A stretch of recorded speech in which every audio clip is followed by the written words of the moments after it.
রাসূলুল্লাহ বলেছেন যে তোমরা এই তিনটি কাজে যোগদান, অংশগ্রহণ, এর কাছে ধারে যাবা না, এর থেকে তোমাদের নিজেদেরকে দূরে রাখবে, রক্ষা করবে।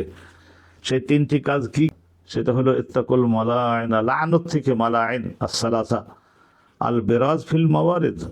এক তো হলো যে মনে করুন পল্লী গ্রামে একটা মোটামুটি একটা পুকুর, পুষ্করিণী, একটা দিঘি, হ্যাঁ, মন্দাকিনী, এই ধরনের একটা, তো সেইটা মানুষ গোসল করে, সেখানকার পানি নিয়ে পানও করতে পারে। এই ধরনের পানিতে নেমেই তারপরে দুই একজনের বদ অভ্যাস আছে যে ওই পানিতে সে পেশাব করে দেয়, আর মলত্যাগও যদি করে তা সেটাও জঘন্য পাপ।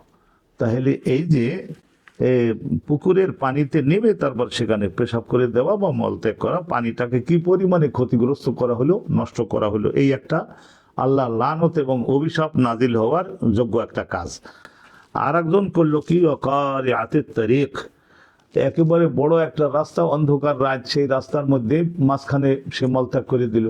তো এখন মনে করুন যে এই রাস্তাটাকে নষ্ট করলো, যাতায়াত করবার সময় সকলের হাতে তো আর লাইট থাকে না, তাইলে তাদের অনেকটা কষ্ট এবং দুঃখ হলো, ময়লার সঙ্গে তারা যুক্ত হয়ে যেতে পারে।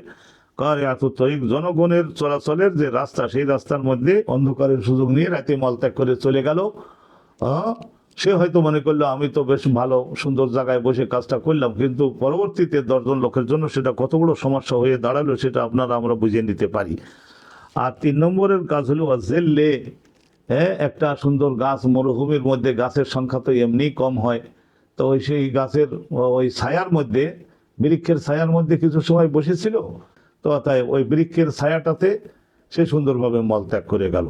তাহলে এখন বাকি তার পরবর্তীতে যখন সূর্যের রৌদ্রে ঘর্মাক্ত অবস্থায় অন্য পথিকরা, মরুযাত্রীরা আসবে, ওই ছায়ার মধ্যে একটু বসে একটু বিশ্রাম করবে, তারা এসে যখন দেখবে যে এই ধরনের এক কাজ করে গিয়েছে দুর্গন্ধ, তাহলে তাদের জন্য কি পরিমাণে কষ্টের কারণ হতে পারে।